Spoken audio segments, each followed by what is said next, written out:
France Maghreb 2. Le grand forum, ravi de vous retrouver sur France Maghreb 2, votre talk de fin d'après-midi. C'est parti jusqu'à 18h30 en ce vendredi 14 avril. Ravi de vous retrouver avec pour m'accompagner deux revenants. Ah oui, deux revenants. Akli Melouli et Zolam Kran. Zolam Kran à vous, auditrices et auditeurs. Salam alaikum, bonjour, bonsoir, bienvenue et tout ce que vous voulez. Monsieur Sofiane Lakdari, comment ça va Sofiane? Bonsoir Christophe, bonsoir tout le monde. Bonsoir. Ça fait un petit moment les gars, hein? Ah oui. Je savais pas, moi j'étais un peu entre par moi et par vous, mais je savais pas pour Sofiane, je savais pas, mais Sofiane il me copie ou quoi? Comment ça, il te copie? Je sais pas, lui aussi il est pas là. C'est un hologramme. Voilà. C'est ça. C'est le Mélenchon du coin, quoi. Alors, nous allons retrouver notre Mélenchon à nous, Tarek Mami. Dans un instant, il sera avec nous du côté de la 34e rencontre des musulmans de France, qui, vous savez, a ouvert ses portes du côté du Palais Omnisport, du parc Bourget. des expositions, du Bourget. Avec Jean-Marc Zébélus aussi qui seront sur place. On vous y attend d'ailleurs. Pareil que beau stand de France Maghreb 2, Hall 5, on peut pas nous louper, on est carrément à l'entrée. Donc voilà, vous pouvez venir nous rencontrer tout au long de ce week-end. Et on sera avec nous pour faire ce grand forum avec Tarek Mami et Jean-Marc Zébélus depuis le Bourget dans quelques instants bien sûr. Alors, est-ce que vous avez préparé des petits trucs les gars? Des avis tranchés, coup de cœur, est-ce que vous avez oublié ou est-ce que vous êtes encore à la page? Non, tout à fait docteur, nous on a fait ce qu'on nous a dit de faire, hein. Ouais. On a préparé. Alors de quoi allons-nous parler avec toi monsieur Akli Melouli? Sur la vie tranchée, Oui. moi je voulais parler du militantisme. Du militantisme. Militer. Ah, militer. Oui, il y a du boulot en ce moment. Bah justement. Oui. Coup de cœur? Le coup de cœur, ça va à une association, un petit club sportif de football à Marseille. Ouais. Justement, où j'ai été, qui a signé une convention avec l'OM. Quelqu'un qui a pris un petit club et qui l'a fait monter et il a signé une convention avec l'OM. Et donc c'est assez intéressant le travail qu'il fait avec les gamins du quartier, les familles, tout ça. Un très beau challenge et une très belle vie à l'intérieur de ce club. Donc je voulais leur dédier mon coup de cœur à l'AS Vivo. Très bien. Sofiane? Moi je vais parler de la réelle politique pratique Trump en ces jours. Ah, très bien. Et le coup de cœur, t'as un coup de cœur? Le coup de cœur peut-être pour la campagne électorale qui est faite par François Asselineau. Ah, très intéressant. Ouais, très bien. La question du jour, après le 8e veto russe en Syrie, se dirige-t-on vers une escalade de la violence ou peut-être vers une résolution de ce conflit, enfin une résolution, oui, une solution, j'allais dire, de ce conflit en Syrie? Vous répondez à cette question sur la page Facebook France Maghreb 2. N'hésitez pas aussi à y répondre par mail et en nous appelant bien sûr tout au long de cette émission 01 40 33 9000. On commence cette émission bien sûr par le coup de cœur musical. Vous connaissez Slimane, messieurs, ou pas? Non. Bon, bah écoutez, le voici. Peut-être Akli le connaît. Slimane Non, je connais s'est pas. fait révéler par une grosse émission de télé-réalité. Alors vous allez reconnaître. Slimane, Désolé Christophe, c'est pas dans mon répertoire. la les famille, émissions de ça va télé-réalité. bien, c'est le titre de ce titre. Je vous propose d'écouter Monsieur Slimane en coup de cœur sur France Maghreb 2. Slimane, à l'instant, avec ce titre, la famille, ça va bien. Bah écoutez, la famille, tout va bien. Parfait, nickel. C'était le coup de cœur musical de ce jour pour ce grand forum, donc avec vous en direct sur France Maghreb 2. Dans un instant, messieurs, on va partir rejoindre Tarek Mami et Jean-Marc Zébélus qui ont décidé de faire bande à part aujourd'hui, hein. Sofiane et Akli. Ils sont au Bourget, voilà, pour la 34e Pour rencontre une fois qu'il des décolle, musulmans. faut le laisser. Bon, eh bien vous allez pouvoir vous tacler comme ça à distance, ça va être sympa, vous allez voir. Dans un instant, ne bougez pas, on est de retour.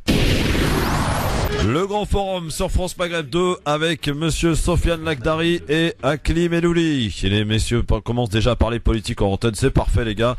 On se met dans l'ambiance quoi. On va messieurs partir du côté de la 34e rencontre des musulmans de France qui a lieu au parc des expositions du Bourget tout au long de ce week-end. Je crois que Sami Abslam est avec nous. Bonsoir Sami, bonjour. Bonsoir, Jed. Non, c'est Christophe moi. Pardon. Et, je salue tout le monde. Effectivement, nous sommes directs. On vous entend super mal là, C'est apparemment. assuré. Ouais, c'est très assuré, je sais pas ce qui se passe là, voilà. Donc est-ce que vous nous entendez? Oui, Voilà, allez-y. je vous entends très bien. Tant que je sais, Christophe, nous sommes en direct. J'ai cette 34e rencontre annuelle des musulmans de France.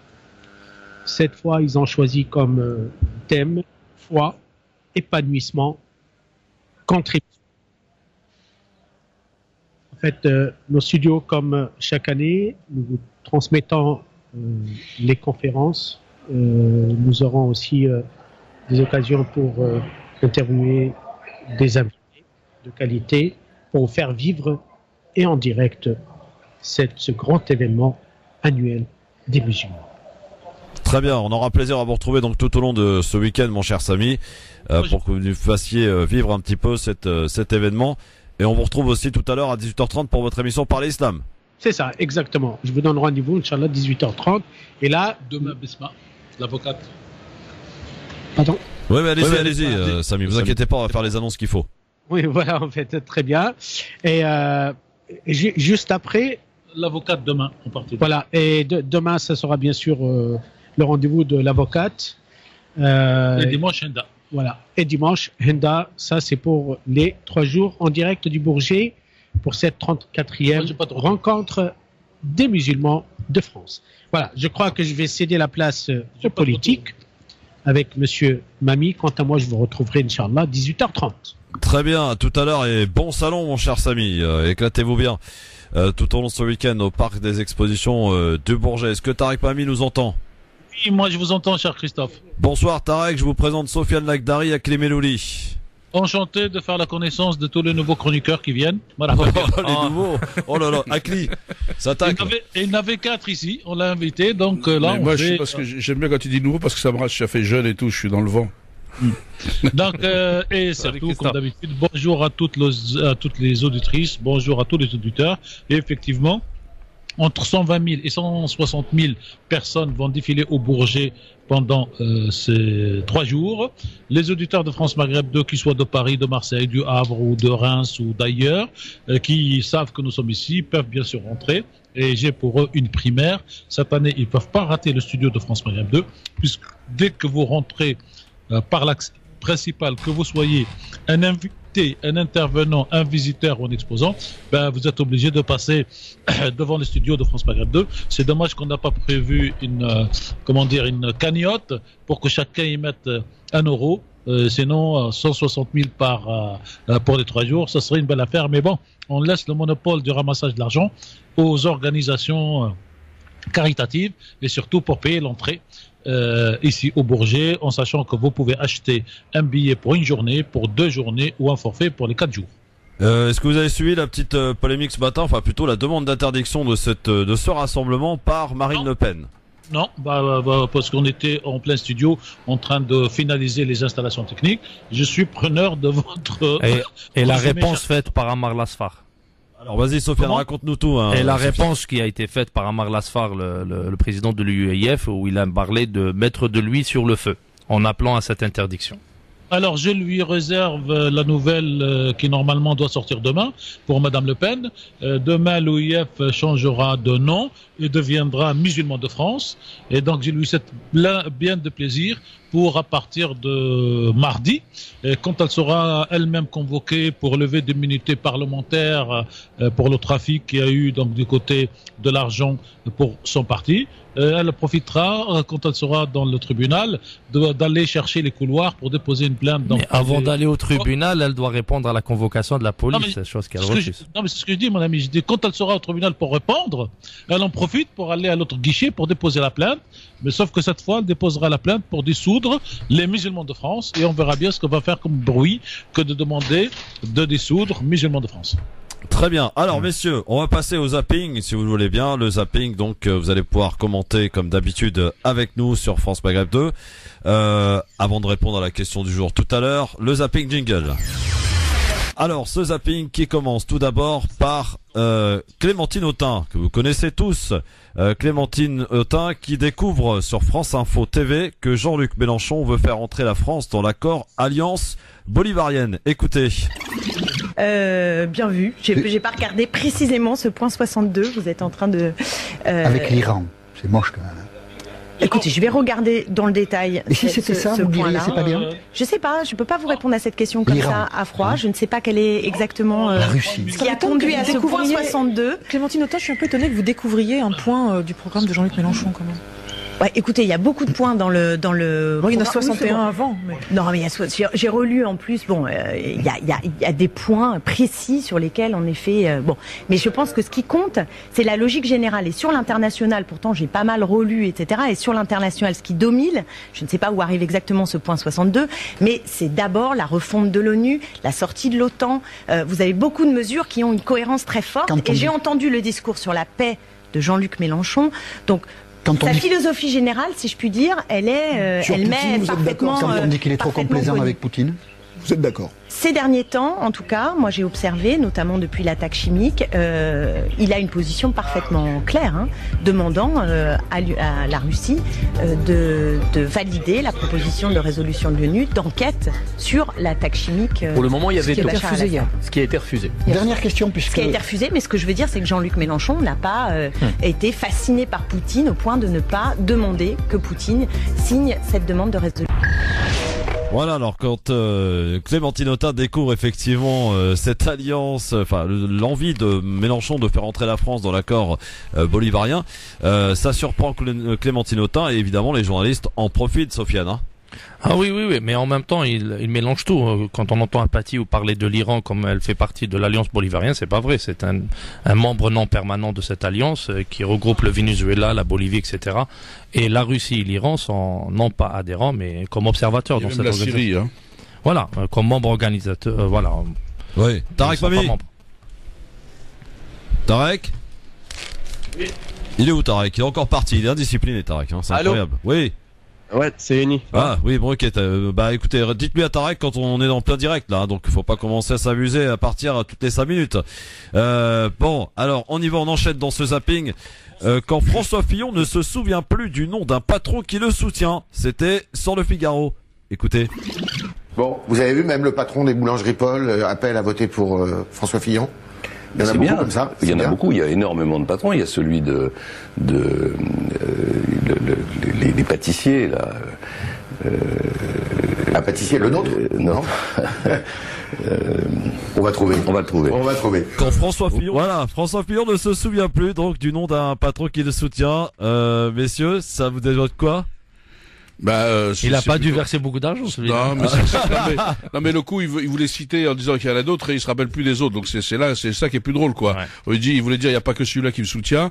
Et il savait même pas que l'autre fait partie du groupe Sodexo Prestige, etc. C'est-à-dire qu'il connaît vraiment pas le paysage. C'est assez hallucinant. Et tout à l'heure, moi, j'ai entendu Apathy qui dit, mais vous vous rendez compte avec l'Iran, c'est quoi cette volonté de vouloir diaboliser l'Iran? L'Iran, maintenant, effectivement, est devenu un partenaire pour tout le monde. L'Iran, il va falloir composer. C'est une grande civilisation. Et je pense qu'il faut arrêter de nous dire qui est fréquentable et qui ne l'est pas. Parce que, franchement, si les États-Unis sont fréquentables avec Trump, moi, ça m'inquiète. C'est-à-dire que je sais pas qui sont ces gens qui se permettent de dire aux autres qui on doit fréquenter ou pas. Par contre, Clémentine Autain, qui ne connaît pas le programme de Mélenchon, ça, c'est catastrophique, c'est très grave. Quand on est surtout un des soutiens, fervents soutiens, quand on va sur un plateau, au moins on connaît le programme, c'est un minimum, quoi. C'est comme si on parlait du programme de Hamon ou les gens connaissent au moins le programme de leur candidat. Et en plus, non seulement ils doivent connaître le programme de leur candidat, mais au moins connaître aussi le programme des autres candidats. Parce que si on veut s'opposer, il faut savoir sur quoi on est opposé. Qu'est-ce qui nous différencie des autres. Donc ça, c'était plus inquiétant. Mais mon coup de gueule aussi, ça aurait pu être un coup de gueule parce que c'est sincèrement, c'est cette question de dire, mais vous vous rendez compte avec l'Iran. L'Iran est fréquentable, que ça vous plaise ou pas. Elle fait partie de l'échiquier international et c'est une grande civilisation, les Perses. Il faut arrêter. Mais quand c'est le MEDEF qui va négocier les contrats en Iran. Ah oui, ça dérange personne. Ça dérange personne. C'est des milliards. Et on préfère peut-être aussi nos amis qataris, nos amis d'Arabie Saoudite. Cela dérange personne. Alors que sur les droits de l'homme, ils sont pas non plus exempt de tout reproche, quoi. Donc il faut arrêter un peu de savoir qui on peut fréquenter et qui on peut pas fréquenter. Justement, il y en a qui aujourd'hui se posent la question de qui alimente quoi et qui alimente qui. Tout à fait.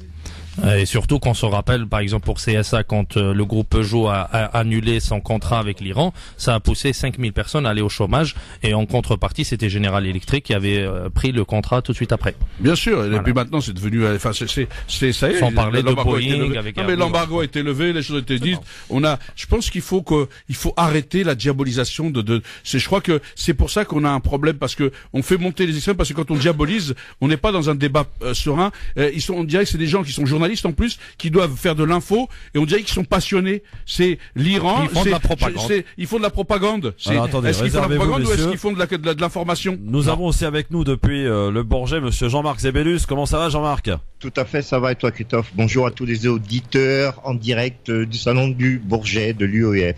Exactement. Bonjour Jean-Marc. Voilà, Sofiane, Akli et Sofiane. Salut Jean-Marc, ne te fais pas trop prier quand même pour intervenir. Non, mais pas du tout. Je suis là, je l'écoute religieusement, les arguments, les Ah oui, ça c'est bien, religieusement, quand on est à la rencontre des musulmans de France, c'est très bien. Religieusement, sans te faire prier, c'est très bien. Tu es dans le... Tu sais bon, t'es en bonne voie, Jean-Marc. Elle est belle, la laïcité dans ce pays, hein. Bravo. C'est une expression chère à la langue française, religieusement. Oui, bien sûr. On rappelle qu'on est en direct donc de la 34e édition du Bourget au Parc des Expositions avec notre grand stand en partenariat avec le CBSP. Il paraît que c'est un beau stand, Jean-Marc, tu confirmes? Très beau, il est vraiment magnifique, je confirme, on est vraiment très bien installés, ils se sont très bien occupés de nous. Bon, eh bien écoute, parfait, alors tu vas rester avec nous pour commenter cette actualité. On continue ce zapping. François Asselineau, chez le confrère de France Info TV, émet des doutes concernant l'affaire syrienne. C'était hier matin, écoutez. Par exemple de l'affaire syrienne, là on nous annonce d'un seul coup que Bachar el-Assad aurait gazé des enfants. Eh bien, moi je dis que nous n'en savons rien. Je dis que l'expérience antérieure nous donne, nous savons, le chat est chaud des craint l'eau froide. Regardez ce qui s'est passé avec l'affaire des armes de destruction massive qui étaient prétendues être de Saddam Hussein. C'est pas l'eau froide là, c'est pas très... Non, oui, mais attendez. Il y avait des armes de destruction massive chez Saddam Hussein ou pas? Non, mais attendez, en 2003, je suis désolé. Il y a des armes chimiques chez Saddam Hussein ou pas? Eh bien, écoutez, chez Bachar el-Assad, moi, ce que je sais chez Bachar el-Assad, c'est qu'il y a eu l'affaire de la Ghouta, le massacre de la Ghouta en en août, 2013. Eh bien, le rapport très récent, 4 ans après, du MIT, c'est-à-dire l'institution la plus prestigieuse des États-Unis, a conclu que très probablement, en fait, ça venait des zones rebelles. Je ne suis pas là pour défendre Bachar el-Assad, je suis là pour dire la vérité. Mais si, allez vous renseigner. Mais je ne suis pas le journaliste, c'est vous qui devriez aller vous renseigner. Et par ailleurs, mais allez vous renseigner. Je suis persuadé, vous savez, qu'il n'y aura pas de suite à ça, parce que vous allez vous renseigner, vous allez découvrir que mes informations sont justes, et que d'un seul coup, tout le monde va se taire. Vous avez des informations, monsieur Asselineau, des doutes? Alors ce qui apparaît incroyable dans cette affaire, c'est que François Asselineau dit vrai. François Asselineau dit vrai, Sofiane. Oui, tout à fait. Sur le rapport en 2013 que les journalistes font exprès, volontairement, de ne pas connaître. Et surtout qu'on avait un autre responsable de l'ONU, Carla Del Ponte, qui avait parlé de l'inexistence d'armes ou que l'arme chimique n'a pas été utilisée par le Bachar el-Assad, au contraire par les opposants qu'ils appellent les rebelles à un certain moment, ou bien des terroristes quand ça les arrange. Mais on voit bien que monsieur Asselineau parle d'une enquête, au moins d'ouvrir une enquête, de faire tout le nécessaire. Il y a des rapports, il y en a 4. Non, mais il parlait d'El Rota en 2013, mais pour cet attentat chimique qui a été utilisé. Sortons de ce, parce que moi j'ai effectivement aujourd'hui, c'est de tomber dans ce débat, c'est ne pas voir l'essentiel, à mon avis, parce que aujourd'hui effectivement, normalement il y a présomption de innocence, il devrait y avoir une enquête pour savoir s'il l'a fait. Il y a les tribunaux internationaux, faire toute la lumière et savoir qui est responsable de quoi. Absolument. Le problème, c'est qu'on est en train de nous masquer les choses et on l'a vu. Et il a raison de parler de l'Irak. Et on pourrait aussi parler de la Libye. À l'époque, on nous expliquait qu'on allait exporter la démocratie, qu'on allait sauver la veuve et l'orphelin. Et aujourd'hui, on en est où en Irak? On est en train de vendre des esclaves aujourd'hui en Libye. On est en train de s'inquiéter en Libye et en Irak aussi. On parle des chrétiens d'Irak. On avait versé des larmes de crocodile, alors que quand il y avait Saddam qui était un dictateur, certes, moi je n'ai pas d'affidité pour Saddam, mais ils étaient protégés. Jamais son vice-président Al-Aziz était chrétien. Et comment aujourd'hui on en est arrivé là? Et pourquoi ils les ont pas protégés? Pourquoi ils les ont pas défendus? Et donc en ce moment, on veut faire la même chose de la Syrie. On sait très bien que les armes, j'ai l'impression qu'on cherche un prétexte pour tomber sur la Syrie, et on sait très bien que quand on fait ça, on crée le chaos. Mais à qui profite le chaos? Certainement pas aux Syriens, certainement pas aux Irakiens, certainement pas à la population de la région. Sofiane, Akli, Jean-Marc, c'est qu'aujourd'hui, on a affaire à toute une série de pays qui accusent effectivement Bachar el-Assad d'être à l'origine de cette attaque chimique sans qu'il n'y ait eu ne serait-ce qu'une petite enquête. C'est-à-dire un rapport, on s'est basé sur un rapport venant de l'OSDH, un groupe où il y a une personne qui habite à Londres qui le gère, et on s'appuie sur les révélations données par ce groupe, les casques blancs, qui ont été... Il y a des justices qui sont expéditives et d'autres moins. C'est aussi quand même, il faut quand même prendre un autre exemple de justice pour sortir un peu de cette zone-là, parce que c'est toujours très tendu, mais passons à l'Afrique par exemple. Il y a Laurent Gbagbo qui est détenu au tribunal international, ça fait 4 ans, sans preuve, il y a un procès qui ne tient la route à rien, mais les gens ont décidé qu'il serait coupable. Mais coupable de quoi? Il faut arrêter... avant lui, Milosevic. Voilà, les justices expéditives, avait fait des choses, mais les justices expéditives qui ne concernent que certains, et moi je pense que normalement... Alors en contrepartie, qu'on a Tony Blair et qu'on a George Walker Bush qui écrivent dans leurs livres respectifs, comme quoi que la décision d'envahir l'Irak a été prise dès 2002, c'est-à-dire après les attentats du 11 septembre. Et on a essayé de trouver un prétexte. Ils ont parlé d'armes nucléaires, soi-disant, ou de destruction massive, comme ils appellent, pour Monsieur Saddam Hussein. Et ils ont détruit l'Irak, ils l'ont anéanti, ils ont causé la mort de plus de 1 million. Et avant cela, il y avait un embargo qui a causé également la mort de plus de millions de personnes. J'ai l'impression que ceux qui ne pensent pas comme ceux qui voudraient qu'ils pensent sont sous la sellette. Mais aujourd'hui, effectivement, on n'a aucune affinité avec les dictateurs. Mais on sait très bien qu'une transition démocratique ne se fait pas par les armes. Et ça, on l'a vu, ça a été vérifié en Afghanistan, c'est vérifié en Irak, ça a été vérifié en Libye, c'est en train de continuer. Non, mais surtout, à partir du moment où on arme les gens, il y a que les marchands d'armes qui en profitent. Surtout, ce qui me tue, moi, ce qui me tue, c'est que tous ces journaleux, ils étaient complètement à l'opposé, au contraire, vraiment, ils s'attaquaient à Donald Trump depuis le début. Aujourd'hui, quand par hasard, ils découvrent qu'il est devenu humanitaire, humaniste, il est devenu défendeur des droits de l'homme. C'est hallucinant, c'est-à-dire en fonction des... À coup de bombe. Défendre les droits de l'homme à coup de bombe, c'est une nouveauté aussi des humanistes. On va prendre l'avis de Jean-Marc qui est sur place au Bourget pour ce qui est donc de la déclaration d'Asselineau, qui émet des doutes donc concernant cette attaque chimique, en tout cas sur le responsable de cette attaque chimique, Jean-Marc. Nous sommes sur de la rétention d'informations. C'est très clair. Que Monsieur Asselineau puisse pouvoir justement nous faire part de cette information, c'est une très bonne chose. Mais je pense que nous aussi, le peuple, on doit chercher à s'informer si on veut en savoir plus et ne pas se contenter des informations que nous donnent BFM et autres chaînes comme ça en boucle. Je pense que aussi on doit faire tout un chacun l'effort d'aller un peu plus en profondeur des choses. Et je vous signale aussi que Monsieur Tarek Mami est là, disponible et aussi prêt à réagir à tout moment. Il est à côté de moi. Bon, Tarek, on écoutait il y a un instant François Asselineau qui émettait des doutes quant à la responsabilité de Bachar el-Assad sur l'attaque chimique et renvoyait les journalistes un petit peu dans leur corde en disant, vous savez que celle de 2013, il y a eu des rapports qui ont indiqué que cette attaque chimique était partie des zones rebelles. Et alors là, les journalistes étaient absolument offusqués qu'ils puissent remettre en doute toute la version, finalement, toute la propagande qui est versée à longueur de journée dans les différents journaux, Tarek.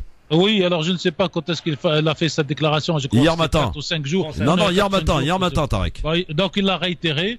Aujourd'hui, en fait, nous sommes dans une période électorale qui permet à quelqu'un, en réalité, non pas de répondre sur le fond de son propre programme, mais d'aller chercher à s'adresser à quelques électeurs cibles pour qu'ils votent pour lui. Et cette déclaration de Monsieur Asselineau, autant il faut la saluer, parce qu'elle est dite et qu'elle est rappelée, mais aujourd'hui, et je vous rappelle que le bombardement, il y a eu 1 semaine, je n'ai pas vu, moi, de tract sur cette question, je n'ai pas vu de déclaration forte. Aujourd'hui, donc, je lui rends hommage, mais je passe. Moi, ce que je souhaite faire, c'est que tous ceux qui sont dans les médias aujourd'hui renvoient leurs confrères journalistes et que les auditeurs sur toutes les radios renvoient les journalistes à faire leur travail. Nous ne sommes pas dans cette histoire pour l'un ou contre l'autre. Nous sommes pour que tous les journalistes commencent par lire les rapports. Il y en a eu 3 ou 4 sur cette question de 2013. 2013, le premier qui ont dit ce n'est pas le camp du président Assad, ça a été le MIT, un institut très connu aux États-Unis. D'ailleurs, ce même institut a sorti ce matin, lui, un texte, il n'est pas dans la campagne électorale, pour rappeler 2013 et pour dire nous ne voyons pas pourquoi ce qui a été démenti clairement en 2013 serait le contraire, surtout que le président Assad depuis 6 mois a récupéré beaucoup de territoire. Donc aujourd'hui, moi je jette cette responsabilité sur tous mes confrères journalistes qui en clair prennent une dépêche de n'importe quelle des grandes agences de presse, la répètent sans se poser la question. Et j'ai même fait une fois, je vais vous faire la confidence, je ne citerai pas quelle agence de presse, mais j'ai envoyé une dépêche pour une émission qu'on faisait à France Maghreb 2 et je l'ai truffé de 3 fautes exprès. Et le lendemain, je vois cette dépêche publiée avec les 3 fautes. Voilà comment des fois ça fonctionne de la presse. Je commence par m'autocritiquer puisque moi-même je suis journaliste, mais j'espère que tous nos collègues journalistes vérifient les faits et avec un autre problème qui nous dépasse tous, cher Christophe, cher Akli, cher Soufiane, c'est que la presse appartient aujourd'hui à une dizaine d'hommes industriels qui n'ont rien à voir ni avec la culture ni avec la presse et que le droit français permet aux propriétaires de virer un de ses salariés sur de prétextes fallacieux. Et donc peut-être que les journalistes aujourd'hui sont coincés entre la réalité de leur profession, leur déontologie et la force et la puissance de leur patron. Ouais. Et peut-être que chaque journaliste doit à la base choisir l'endroit où il travaille et qu'il doit essayer en conscience de concilier sa propre déontologie avec le média dans lequel il travaille. Alors, suite de ce zapping, on enchaîne avec invité hier soir dans l'émission C'est à vous sur France 5. Dominique Farrugia, que vous connaissez, a un avis négatif, plutôt négatif sur cette campagne. Écoutez. Je pense que dans la campagne, il n'y a plus d'enjeu aujourd'hui à part arriver à trouver qui sera le moins pire et qui va répondre. Enfin, moi, je trouve cette campagne très très triste, très très triste, très triste. Je ne sais pas vous comment vous amusez tous les matins, mais il y a un sac, il y a un truc rouge. Non, moi je trouve qu'on oublie vite, quoi. On a l'impression ça fait 6 mois que les propositions sont sur la table, s'échangent, il y a eu 2 campagnes des primaires, etc. Et on oublie au fur et à mesure les propositions qui ont été échangées. Eux ont oublié, voilà. C'est ça le problème, c'est qu'il y a, pendant les primaires, il y avait des trucs super. Oui, ça existe toujours. Oh, il y a plein de trucs qui ont été oubliés au moment des primaires. Pas mal. Ça existe toujours, c'est des engagements qui sont là, quoi. Oui. Voilà, Dominique Farrugia, donc, qui remet un petit peu en cause cette campagne qu'il juge un peu vide, un peu creuse. Est-ce que vous partagez son avis, Akli? Mais de toute façon, cette campagne, elle est quand même c'est une campagne qui est quand même assez polluée par les affaires. C'est-à-dire qu'on parle beaucoup plus des affaires que du fond. Du coup, les programmes deviennent presque inaudibles.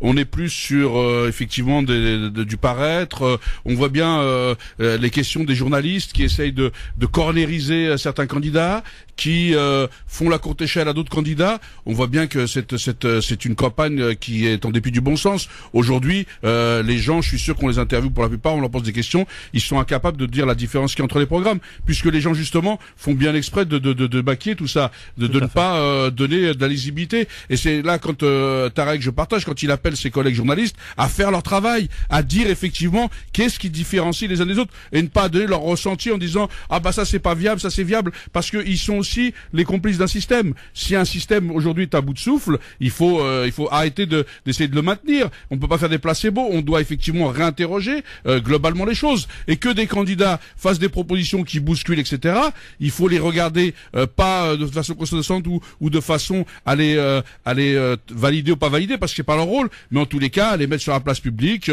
à poser des questions qui permettent de clarifier ou d'éclairer les gens. Et franchement, moi, cette campagne, je vais vous dire, j'ai qu'une hâte, c'est que ça s'arrête. Franchement, qu'on en finisse avec cette campagne. Et moi, j'attends le mois de juin pour essayer de reconstruire, parce que moi, je suis de gauche, je resterai de gauche aujourd'hui comme demain. Je cours pas à la place. Je dis pas la gauche pas mépriser et je vais à droite pour avoir une place, parce que ça, c'est un manque de valeur. On va parler après.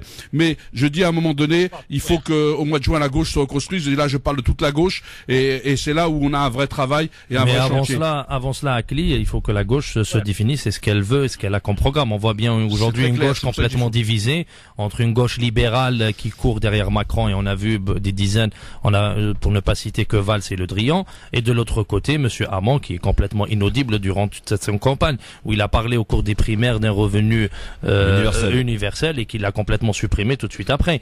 On voit bien aujourd'hui, durant cette campagne électorale, que les journalistes sont payés pour biaiser le débat, pour ne pas parler du fond, pour ne pas parler des véritables réformes qui sont dirigées de la part de Bruxelles à un nouveau candidat, que ce soit Macron ou Fillon, et qui décideront d'appliquer, ou qui appliqueront, que ce soit gauche ou la droite, appliqueront les directives de Bruxelles. Aujourd'hui, la campagne électorale, elle se divise entre les eurosceptiques, ceux qui veulent sortir de l'euro, et les europhiles, qui veulent continuer la politique qui est pratiquée depuis plus de 20 ans. On voit bien aujourd'hui, la différence, elle se situe là.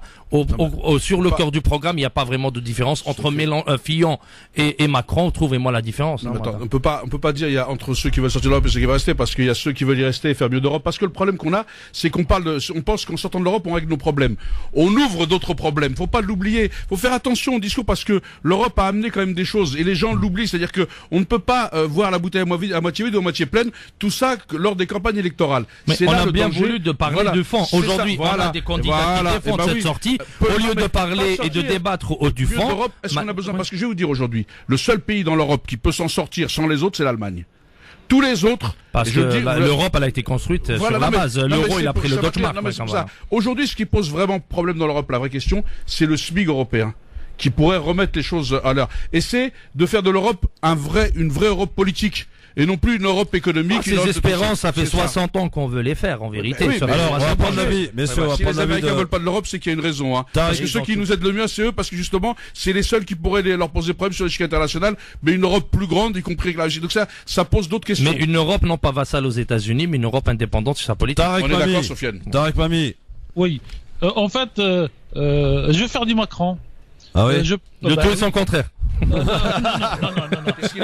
Le tout est son contraire. Du Macron, le tout est son contraire. Non, Tarek, il fait pas tout ça. Non, Sofiane, quand on fait de l'analyse politique, faut parler des fois avec sa tête et pas toujours avec son cœur. Je vais faire donc du Macron, c'est-à-dire que je vais prendre une phrase de Akli où il a raison et une phrase de Sofiane où il a raison. À quoi à droite, à quoi à gauche. Ah là, c'est ça. Sofiane est à droite alors, c'est ça que vous voulez dire. Et donc la phrase de Akli où il a raison, c'est qu'il dit vivement que cette campagne premier tour et deuxième tour se termine pour qu'on puisse regarder ces législatives et voir quel est l'avenir de notre pays.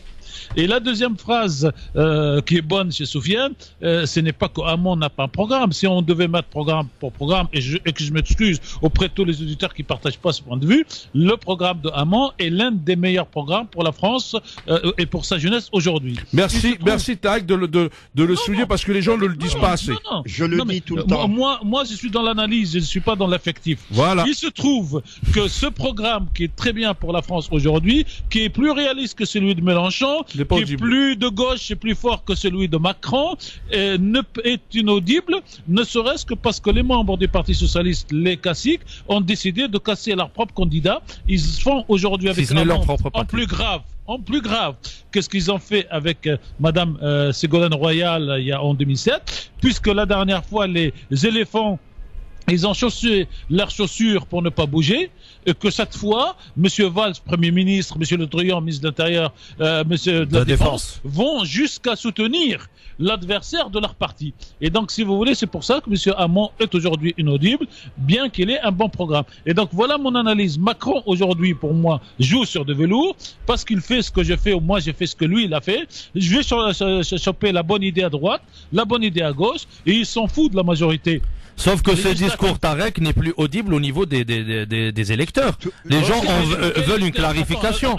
Je vais te donner un certain nombre, si vous permettez, d'électeurs. Ça va faire sursauter notre ami Christophe, mais c'est pas grave. Il a été à Marseille, il a dit qu'il était pro-OM. 3 millions d'auditeurs potentiels dans la poche. Ouais, mais vous croyez que ça se joue comme ça? Dire qu'on est pro-OM, mais ça y est, on gagne les élections. Allez, l'OM, moi je suis pro-OM, hein, je sais. Là-dessus, je suis d'accord avec Macron. Vive l'OM. Très les ridicules pour dire il est pas audible. Il est audible aux gens auprès de qui il cherche à s'adresser. Et donc, chacun a choisi ses cibles. Et lui, ce qu'il fait, Macron, qu'on aime ou qu'on n'aime pas, c'est que ce qu'il fait, c'est une seule chose. Essayer d'hériter le moins d'électeurs possible. Et dit, si je l'hérite pas, d'ailleurs, les sondages, même si on ne croit pas aux sondages. On va en parler dans un instant. Non, mais oui, Tarek, je peux dire un mot? Tu sais que tu m'as fait, quand t'as dit, moi, lui, ce qu'il fait, il ne fait qu'une seule chose. J'ai pensé à la chanson de Dutronc qui disait, moi, je ne fais qu'une seule chose, je retourne ma veste. Toujours du bon côté. Attendez, alors, qui c'est qui n'a pas retourné sa veste? Mais juste, Tarek. Tarek. Monsieur Mélenchon, excusez-moi, j'en termine là. Juste Macron. Non, mais je vais vous laisser, cher Sofiane. Est-ce que monsieur Mélenchon, qui est aujourd'hui à le vent en poupe, tient le même discours qu'il tenait en 2012? Non, il a rosé. T'as raison, Tarek, parce que ce qui est drôle, c'est qu'il est plus fort depuis qu'il a rosé. Depuis qu'il a rosé son discours. C'est-à-dire qu'il a un discours plus qui est recentré par rapport à celui de 2012. Juste pour répondre. En rappelant que le zapping n'est pas terminé. Oui, il n'est pas terminé, j'ai la pub là les gars. Donc je vais tous vous couper. Non, juste pour Macron, c'est juste un spécialiste. Je dirais que les mass médias nous ont ramené à choisir notre candidat sur la forme et non sur le fond. Bon, Jean-Marc, juste Tarek, Jean-Marc, Sofiane, Akli, taisez-vous, c'est l'heure de la pub, on se retrouve dans un instant. Surtout ceux qui sont au bout. Ah oui, non, c'est incroyable, indiscipliné, oh là là. France Maghreb 2, France Maghreb 2. Le grand forum, messieurs dames, avec aujourd'hui une équipe de choc composée de 4 personnes, mais 2 d'un côté, 2 de l'autre. 2 en studio avec moi, Sofiane Nagdari et Hakim Elouli, et Tarek Mami et Jean-Marc Zebellus qui sont en direct de la 34e rencontre des musulmans de France organisée par l'UOIF, qui va bientôt changer de nom d'ailleurs demain. Ça se passe au Parc des Expositions du Bourget avec un stand France Maghreb 2 qui vous y attend tout le week-end en partenariat avec le CBSP. On peut pas nous louper, on est à l'entrée, on vous y attend tous. Donc messieurs, discussion était aussi de votre côté, je suppose, assez animée en antenne. De notre côté, pour en finir, donc Sofiane, tu voulais parler de Macron par rapport, tu voulais interpeller Tarek sur Macron. Non, j'ai parlé hier. J'étais en train de suivre une émission. Il y avait un spécialiste en psychologie cognitive. Il parlait du discours de Macron où il disait le tout et son contraire. Et en vérité, il appelait ça de l'attention sélective. Où il dit oui, je partage pas le tout et son contraire. Non, mais juste, Tarek, juste le discours. Ce sont des extractions de deux parties. C'est pas le tout, ils sont contraires. Par exemple, si vous prenez l'idée d'augmenter le SMIC, vous pouvez dire oui, je suis pour l'augmentation du SMIC, mais à 1%. Et c'est pas le contraire. Alors par exemple, ils ont choisi la phrase où il parlait de la levée de l'état d'urgence, où il disait je suis absolument contre sa levée. Et après avoir desservi un peu quelques arguments, c'est quoi le délai entre les deux déclarations? C'est dans la même phrase. Je peux vous la faire écouter en 1 minute. Où il disait après et en même temps. Il utilise le terme en même temps. Et après, il dit le contraire. C'est-à-dire qu'il ne lèvera pas, il risque de lever l'état d'urgence. C'est-à-dire les gens, il parlait en psychologie. C'est-à-dire les gens, ceux qui veulent que l'état d'urgence ne soit pas levé, ils vont entendre cette phrase et ils vont voter, ils vont dire, ah bon, Macron, il est bien. Et tout de suite après, les gens qui vont être, vont sélectionner quelques phrases. Dans 2 phrases, il a pu avoir les 2 candidats. Sauf qu'aujourd'hui, il y a un autre décryptage qui est fait dans les réseaux sociaux où il montre toutes ces contradictions. Et les gens, ils en ont marre. C'est pour ça que cette bulle de Macron, elle pouvait marcher s'il n'y avait pas les réseaux sociaux. Mais maintenant, avec les réseaux sociaux, moi, je mettrai un gros billet comme quoi qu'elle va exploser. Il ne sera même pas au second tour. Si je puis rajouter quelque chose. Oui, on a eu une petite expérience avec un psychanalyste, un psychiatre lors d'un débat qu'on a eu au Havre, on a eu différents intervenants qui représentaient les différents candidats à l'élection présidentielle. De l'extrême droite à l'extrême gauche. Voilà. Et il a fini par dire, en fait, messieurs, dames, vous avez tous dit la même chose, mais différemment. Vous êtes d'accord sans être d'accord, mais vous avez dit la même chose différemment. Voilà, c'est tout. Ça, c'est du marketing, politique. Moi, on en parlera du phénomène Macron peut-être dans 2-3 ans où on aura des écrits. Alors, non, moi je parle de Macron. Hein. Après la psychologie, j'ai pas assisté à cette émission. Dernier mot à clé avant de passer à la suite du zapping. Oui, moi allez sur la chaîne YouTube, cher Sofiane. Absolument. Elle est visible, donc, et d'ailleurs, pour t'épargner, tu vas directement aux 10 dernières minutes et vous avez le psychanalyste du Havre, monsieur Mostafa Meslem, qui dit quand les mots sont utilisés par l'extrême droite et l'extrême gauche, par exemple, offre, il faut la comprendre d'une autre manière, alors que c'est le même mot et que le commun mortel, lui, comprend la même chose. Okay. Oui, pas faux, mais de toute façon, moi je pense aujourd'hui, de toute façon, on est dans une campagne qui est très difficile à décrypter, parce que je pense là où t'as raison, c'est que je pense que le ticket d'entrée pour le second tour va être plus bas que ce qu'il était d'habitude, c'est-à-dire un ticket à 25, 26, 27, ça élimine beaucoup de candidats. Un ticket à 22, 23, ça laisse des possibilités à beaucoup de candidats. Donc aujourd'hui, tous ceux qui sont à hauteur, quand on connaît les marges d'erreur, accentuées aujourd'hui par l'instrumentalisation politique des sondages, on voit bien qu'aujourd'hui ceux qui sont crédités de 17, 18 sont dans le jeu. Ils sont dans le jeu comme ceux qui sont crédités de 23, 24, 25, 26. C'est-à-dire que aujourd'hui, tout est les champs des possibles sont ouverts. Mais là, tout à l'heure, c'est monté mon avis tranché. Je pense que les gens, il va falloir qu'ils se repositionnent sur les valeurs. Parce qu'aujourd'hui, je veux bien que les mots, on utilise les mêmes mots, mais les mots, c'est des mots mis côte à côte. Et quand ils sont mis côte à côte, quand on met plusieurs mots, ça veut plus du tout dire la même chose. Et il va falloir que les gens apprennent à lire entre les lignes. Et c'est ça aussi aujourd'hui la vraie difficulté. Comme les contrats d'assurance, par exemple. Exactement, mon cher Christophe. Parce que je suis pas sûr qu'on soit bien assuré là pour le coup. Oui, Jean-Marc. Ça doit s'apprendre à l'école. Je veux dire apprendre à détecter l'information. Je pense que ça doit faire une partie d'une matière à part entière pour apprendre nos jeunes, aux enfants, à pouvoir détecter les informations. Jean-Marc, mon ami, tu sais qu'avant il y avait l'école, c'est pas uniquement l'école, l'éducation c'était un tout. Il y avait des associations, il y avait des structures qui s'appelaient l'éducation populaire, où justement c'était le creuset de la citoyenneté. On a réduit les budgets, les radios comme celle-ci, les radios qu'on appelle communautaires ou autres, les radios qui effectivement associatives, toutes ces radios-là qui portent autre chose dans notre débat, elles n'ont plus les moyens de porter ces éléments-là. Et elles sont aujourd'hui étouffées par ces grandes multinationales, tout est devenu un peu... Et donc on oublie l'essentiel, c'est-à-dire l'homme, c'est-à-dire que comme... Et ce discours, on disait il n'y a de richesse que d'hommes, sauf qu'aujourd'hui, c'est plus ça qui fait foi. Et aujourd'hui, on invente même des scénarios. On nous raconte une histoire, les médias nous racontent une histoire, et il faudrait qu'on adhère à cette histoire et qu'on soit captivé un peu comme les feuilletons, etc. Où on va prendre fait et cause pour tel ou tel, et en fonction de ce que les médias voudront nous montrer ou voudront bien nous donner à voir. En tout cas, moi, j'invite toujours à tous les auditeurs qui nous écoutent, quand ils ont une information, de chercher les sources. Tout simplement, c'est très facile aujourd'hui sur Internet, dans les journaux, dans la presse écrite. Il faut pas négliger la presse écrite parce que ça reste aussi quelque chose de très important.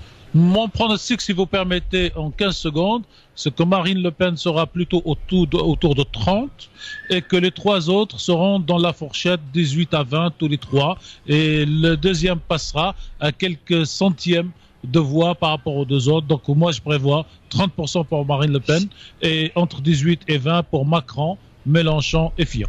Sofiane, tu partages le pronostic? Ah oui, les quatre premiers, c'est clair. Hein, après, maintenant. Akli, tu partages? Oui, je préférais qu'il y ait Hamon dans le jeu, mais bon. Oui, non, mais Hamon, c'est la gueule de bois pour vous, hein, les gars. Hein, je tiens à le dire. Il y a un peu Mélenchon à la radio, donc Akli, faut y aller doucement parce que sinon, il fera que te clasher. Alors, on y va, on enchaîne pour la suite de ce zapping avec un reportage diffusé hier soir. Justement, ça va nous laisser l'occasion d'en parler. Les instituts de sondage. Dans le magazine Envoyé spécial sur France 2, accuse Manuel Valls d'avoir dépensé des milliers d'euros pour des sondages sur lui. Écoutez plutôt. Ipsos demande aux Français de comparer Manuel Valls à un animal. Il l'associe à un lion, à un aigle royal, mais aussi à une hyène, à un chacal, à un rapace. Cette analyse, dont on vous laissera juger de l'utilité, a coûté 53 520 €. Selon nos calculs, en 2016, 43% des sondages du SIG que nous avons obtenus sont consacrés à l'image et la popularité du Premier ministre et pas à des sujets de fond. Incroyable quand même cette révélation faite par France 2 hier soir concernant les sondages qu'a utilisé donc Manuel Valls, non pas sur des sujets de fond, mais sur sa propre image.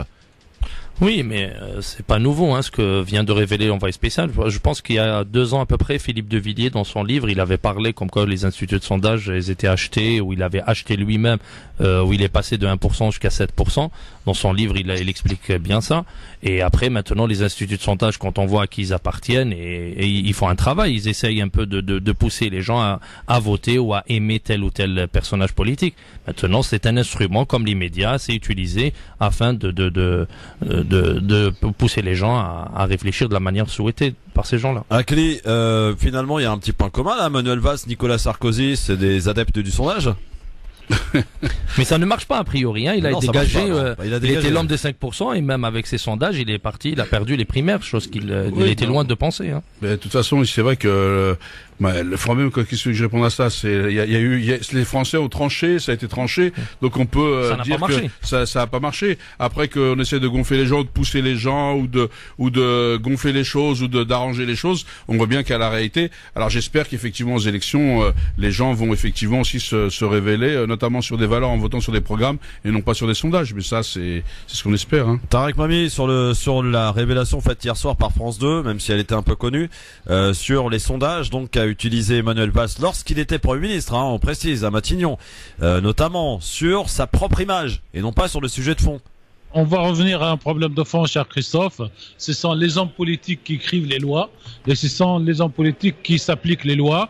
Et en fait, le statut de ce qu'on appelle le SIG, c'est-à-dire le service d'information du Premier ministre, autorise le sondage, mais ne rajoute pas une petite phrase qu'il faudrait rajouter aujourd'hui, comme on veut interdire de faire travailler comme attachés parlementaires les familles de l'élu. Il faudrait rajouter que les sondages ne sont pas faits au service du Premier ministre, mais de la politique du pays. Il a fait du Sarkozy. J'espère qu'il sera poursuivi comme Sarkozy, parce que même si on n'en parle pas beaucoup, Monsieur Sarkozy et le président, donc le directeur de l'Institut de sondage qui a travaillé pour lui, sont tous les deux aujourd'hui mis en examen pour utilisation abusive de l'argent public. J'espère que M. Valls commencera lui aussi à visiter les couloirs du tribunal de grande instance de Paris et rencontrer M. Sarkozy, et rencontrer M. Fillon, et rencontrer Madame Le Pen. Donc il ne rencontrera pas à ce stade M. Hamon et M.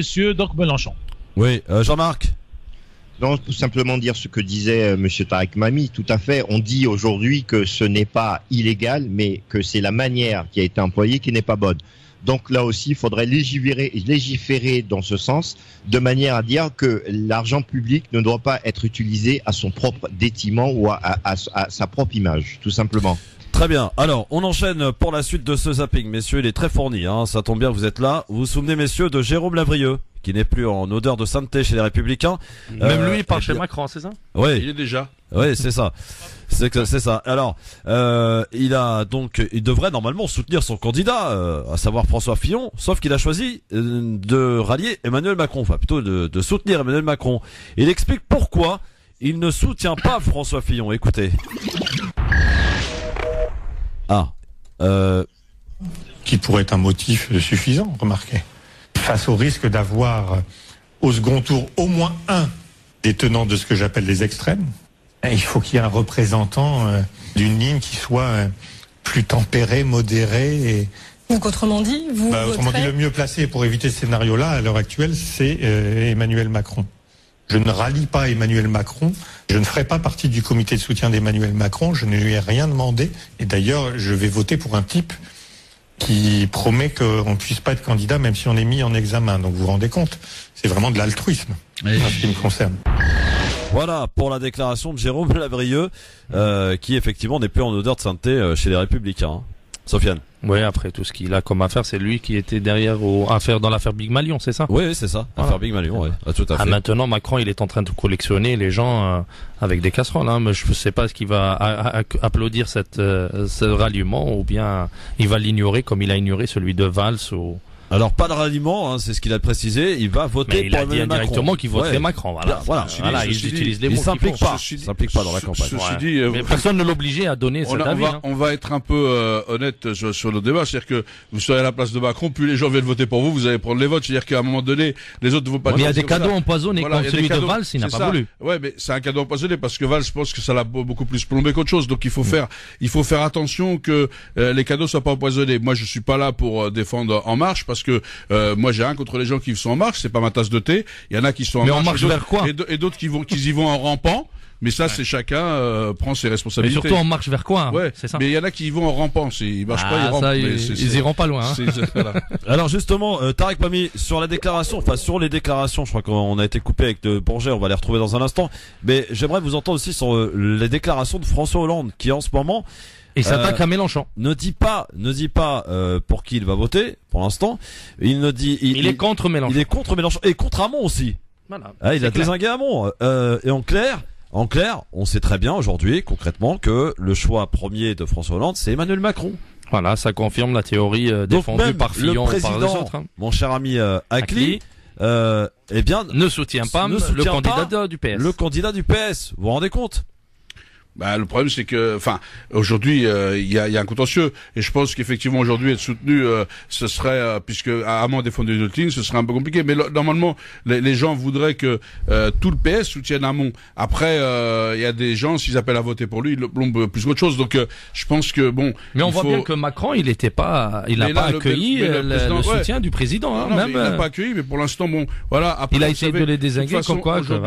Aujourd'hui, la question qui est posée, c'est pas de savoir qui soutient qui, c'est de savoir quel est le programme que les gens défendent. Mais malheureusement, il nous reste 9 jours, mais ça va pas. Mais il faut revenir à l'essentiel, Sofiane, parce que chaque fois, on est dans qui va avec qui, dans le paraître, dans le machin, comme si que la venue de tel ou tel nous mobilise ou change le programme du candidat. Ça ne change pas le programme du candidat. Parce que si on dit que le programme de monsieur Macron, c'est l'ubérisation de la société, c'est appliquer à la lettre les directives de Bruxelles, c'est-à-dire supprimer même le SMIC, etc. Mais je sais pas ce qu'il y a dans son programme, mais malheureusement, on nous empêche de débattre du fond. Et on parle que celui qui va le soutenir, qui va pas le soutenir, ou combien il est dans les sondages. Juste, on va poser la question à Tarek Mami et Jean-Marc qu'on a retrouvé du côté du Bourget où nous sommes en direct. Sur le fait que je parlais de François Hollande qui finalement ne dit pas pour qui il va voter, mais en tout cas en profite pour dézinguer Mélenchon, en profite pour dézinguer son propre candidat de son propre parti, Bruno Hamon. En clair, il faut y comprendre, Emmanuel Macron serait vraiment le choix qui serait le mien, en tout cas pour François Hollande, sans le dire finalement. Tout à fait, avec un mot. Je viens d'entendre Sofiane, il dit « je ne sais pas ce qu'il y a dans le programme ». Oui, mais vu qu'il dit le tout et son contraire, malheureusement, nous devons tous commencer, surtout nous, les chroniqueurs et les... De lire, non, mais j'ai lu, mais il dit le contraire. Il dit le contraire de ce qu'il a écrit. Il dit qu'il est de gauche, et après quand il parle chez Philippe de Villiers, il dit qu'il n'a jamais été de gauche, par exemple. Quand il dit qu'il désigne le quinquennat de Monsieur Hollande, alors qu'il a été à la tête du ministère de l'économie, etc. Sa phrase principale à Macron, c'est « je ne suis ni de droite ni de gauche », dans le sens où je ne suis pas que de gauche ou que de droite. C'est aussi ça ce que vous expliquiez tout à l'heure au niveau de la symbolique politique, parce que sinon, s'il était de droite, il va dans un parti de droite, s'il était de gauche, il va dans un parti de gauche. Vous pouvez nous donner 3 réformes majeures que prône M. Macron? La première, c'est qu'on touche pas à la retraite à 60 ans. D'accord. La deuxième, c'est qu'on enlève les 37 régimes de retraite cumulés pour rendre ce qu'il appelle, lui, 1 euro cotisé, 1 euro de payé pour tout le monde. D'accord. Voilà. Et la troisième, c'est la fermeture de RSI qui a fermé, qui a étouffé tous les petits entrepreneurs, et ça, c'est en direct lien. Mais il n'est pas le seul, hein. Il y a Marine Le Pen aussi qui veut le faire. Non, mais vous me dites 3. Je vous raconte 3. Vous voulez 10? Dans 3 minutes, je vous en dis. Dans 10. Je peux ne pas être d'accord. La différence, chère Sofiane, c'est que moi, dans cette radio et ailleurs, ce que j'essaye de voir, d'écrire, d'analyser, de donner, et de dire que chaque auditeur est assez grand, au vu de ses explications, de décider tout seul. Et je ne pousse pas à voter contre M. X ou pour M. X. Ce que je ferai moi dans les urnes, ça me concerne. Je le dis, ou je le dirai à l'antenne après le lundi parce que j'ai rien à cacher, mais je le dirai pas avant parce que mon rôle n'est pas d'influencer, mais d'expliciter. Et c'est pour ça que moi je défends. Moi je défends personne, hein. Moi j'ai pas dit pour qui je vais voter. Hein. Non mais je défends le programme de Mélenchon, celui de Macron. Oh, pas beaucoup. Hein. Non mais celui d'Armand, si vous voulez, on y va. Voilà. Mais je défendrai pas celui des extrêmes ou celui qui n'ont aucune chance d'être là où il faudra être. Mais Tarek, la question que je vous posais, c'était par rapport à la déclaration de François Hollande qui a dézingué Mélenchon, Benoît Hamon, et qui, en clair, nous dit en fait que son premier choix, en clair, serait Emmanuel Macron. Hollande penche vers Macron. Ouais. Il le dira entre les 2 tours si Macron est toujours en course. Je vous donne la meilleure, c'est celle de Sarkozy, qui dit le 23 au soir, Macron sera au 2e tour, pas Fillon. Et je serai le premier à appeler à voter pour Macron et à expliquer à Fillon qu'il a perdu, il dégage, je prends le parti derrière. Est-ce que à quel joue Sarkozy? Sarkozy et Hollande jouent pour celui dont ils peuvent tirer demain un gain symbolique. Hollande dira, ce mec, c'est moi qui l'ai formé, c'est moi qui l'ai découvert, c'est moi qui lui ai inspiré le programme, la preuve il a gagné, et moi si j'ai fait le choix de me retirer, c'est que dès le premier jour, j'étais sûr que lui il va gagner. Sarkozy de l'autre côté, il va dire, il parle comme moi, et les jeunes comme moi, et je trouverai un terrain d'entente, et si la droite gagne, je m'imposerai à lui comme Premier ministre. Donc laissez de côté les analyses des uns et des autres, lisons-nous les programmes, c'est France Maghreb 2, expliquons quels seraient les éventuels avantages de chacun, les éventuels inconvénients de chacun, et disons à chaque auditeur, pour moi, Tarek Mami, ce qui m'intéresse, c'est que chacun des auditeurs de France Maghreb 2 inscrits sur la liste électorale aille le dimanche mettre son bulletin dans l'urne, quelle que soit la couleur, y compris blanc ou jaune.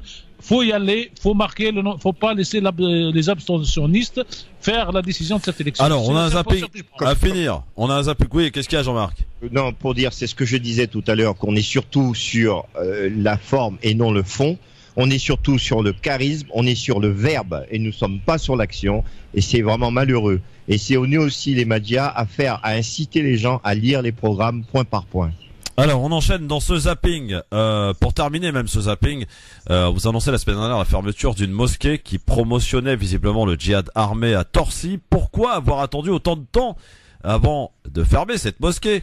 Le nouveau ministre de l'Intérieur, Matthias Pekel, s'est exprimé hier soir sur RTL. Écoutez. Parce qu'il faut disposer de tous les éléments pour que le dossier tienne au regard de l'état de droit, au regard des règles de notre pays, qui sont la liberté d'expression, la liberté de culte. Mais là, nous savons parfaitement ce qu'il prêchait dans sa mosquée, c'est-à-dire des prêches incompatibles avec les valeurs de notre pays, qui sont des valeurs de tolérance, de liberté, d'égalité. Et donc, lorsque vous êtes ambigu, voire plus du tout ambigu sur ces sujets-là, la mosquée dans laquelle vous prêchez doit être fermée. Voilà, donc c'est Matthias Pekel, donc qui est le nouveau ministre de l'Intérieur, qui a donc réagi hier soir chez nos confrères de RTL concernant la fermeture de cette mosquée de Torcy. Est-ce qu'il faut vraiment prendre le problème à bras le corps, si tant est qu'il y en ait? Est-ce que, d'abord, j'ai envie de vous demander, est-ce que vous pensez vraiment que sur le territoire français au jour d'aujourd'hui, il y a encore des discours dans des mosquées qui ont pignon sur rue, des discours qui promotionnent le djihad armé? Ça vous semble possible, ça? Akli. Écoutez, moi je peux pas répondre à une question de je sais pas ce qui se passe dans les endroits de ça. Il y a toujours, alors après le djihad armé, le djihad, il y a, je sais pas comment réagissent les gens. Je pense que la seule question que moi je me pose, c'est effectivement est-ce que il y a des choses qui sont véraces ou est-ce que c'est des suspicions. Voilà, l'objectif, c'est qu'on peut pas y avoir une justice à plusieurs vitesses. S'il y a des gens, qui incitent à la guerre civile, enfin tout peut arriver. Vraiment là-dessus, moi j'ai pas d'avis. Je pense que si la personne elle appelle au djihad et tout, il faut la justice et qu'elle applique les raisons les plus fermes. Voilà, mais non, mais je demande une justice qui soit impartiale et non partiale. Tout à fait. Il faut arrêter de traiter, parce que nous, on a eu, dernièrement, on a porté plainte contre quelqu'un qui incitait à la haine raciale. Vous avez vu cette vidéo, qui se revendiquait de l'OS, tout ça. Je veux que la justice le traite de la même façon que tous les gens, parce que parfois la justice elle est plus prompte à attaquer certaines personnes parce qu'elles seraient de confession musulmane que d'autres qui seraient d'autres confessions et qui pourraient, qui auraient eux le droit d'insulter, d'inciter à la haine, etc. Et on ferme la mosquée. C'est-à-dire non pas seulement l'imam qui est condamné, et en même temps les gens qui vont à cette mosquée. Voilà, il faut pas confondre les individus, et il faut pas confondre aussi c'est-à-dire on sanctionne dans ce pays, 99,98 ou 99% des musulmans n'aspirent qu'à une pratique tranquille du culte, etc. Donc il faut faire attention de ne pas faire d'amalgame et de ne pas tomber et de ne pas instrumentaliser. On laisse les balles, l'instrumentalisation et tous ces trucs. Donc je pense qu'il faut laisser tous ces sujets, Tarek, on va certainement en parler durant ces 3 jours, non? Tarek? Jean-Marc?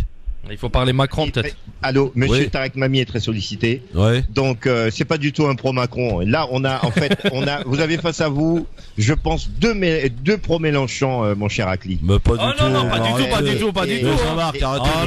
Non. Jean-Marc, arrêtez de dire n'importe quoi à l'antenne, d'instrumentaliser nos propos et surtout mais on n'a pas parlé de d'orienter nos auditeurs sur des choses qui ne sont pas exactes. Voilà. C'est tout à fait exact. Je sais ce que je dis et il faut avoir l'honnêteté de ses convictions. J'ai dit Asselineau.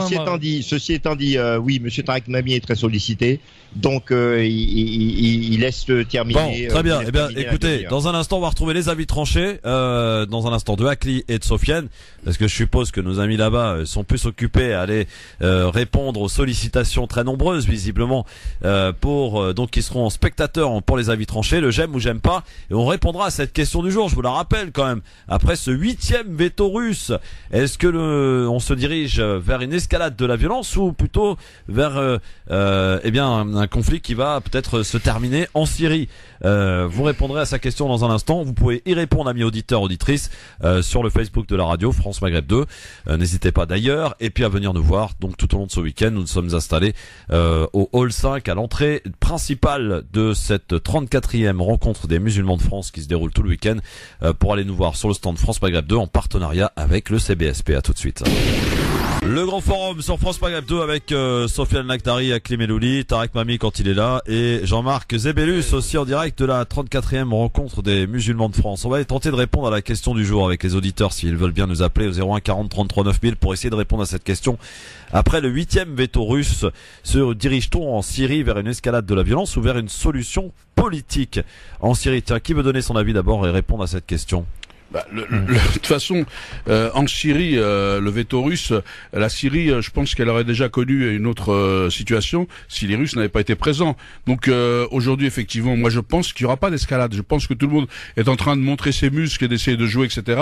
Je pense que les gens maîtrisent aussi quand même la situation. Je crois qu'effectivement, aujourd'hui, ça c'est de l'intox un peu. Je pense qu'il n'y aura pas d'escalade et que de toute façon, on va vers ce vers quoi on aurait dû aller depuis le début, vers un règlement politique de la situation, diplomatique, avec une transition, parce que sans diplomatie, il n'y a pas de règlement durable, il n'y a pas de paix durable, il n'y a rien qui se construit. Et donc je crois qu'aujourd'hui, les gens vont à un moment donné peut-être se mettre autour de la table et vont discuter, y compris parce que c'est sur ce territoire, il faut quand même savoir que l'Iran va pas accepter le chaos à côté de chez elle comme elle a déjà en Irak. Enfin, il y a quand même un certain nombre de données qui me laissent penser que les gens vont réfléchir à 2 fois avant de s'embarquer dans cette aventure. Ou alors ou alors le monde est devenu fou et on va vers une troisième guerre mondiale. Mais je ne pense pas que ce soit la situation. Tu penses plus vers la solution politique? Moi, je penche plus sur la solution politique parce que le rôle de la Russie est un rôle important et qu'elle est omniprésente. Oui, contrairement. S'il n'y avait pas la Russie aussi engagée, contrairement en Irak,